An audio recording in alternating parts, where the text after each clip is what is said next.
நீ பாட்டுக்கு திடீர்னு பக்கத்தில் வந்து நின்றுட்டு என்ன சொல்கிற? என்னம்மா வேணும்? ஆ, சாப்பாடு வேணுமா? இப்போ தானே சாப்பிட்டுட்டு போனேன். இப்போ தானே தங்கம் சாப்பாடு வச்சேன், சாப்பிட்டுட்டு போனேன்.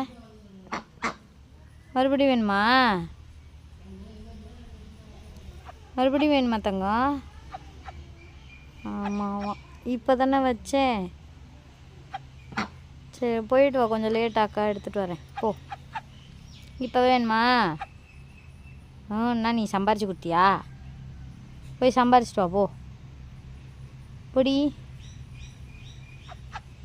முடியாதா? போய் சம்பாரிச்சிட்டு வாங்க போங்க. எப்படி திமிரா வந்து கேட்டு நிற்கிற நீ? பசிச்சிருச்சு. இப்போ தானே சாப்பாடு வச்சேன். இப்போ தானடி சாப்பாடு வச்சேன். சரி போகிறேன், நான் போய் கோதுமை அள்ளிட்டு வரவா? கோதுமை அள்ளிட்டு வரேன் இரு. சரி சரி அள்ளிட்டு வரேன். அள்ளிட்டா? ஆ, அவங்க குரலா? அள்ளிட்டா?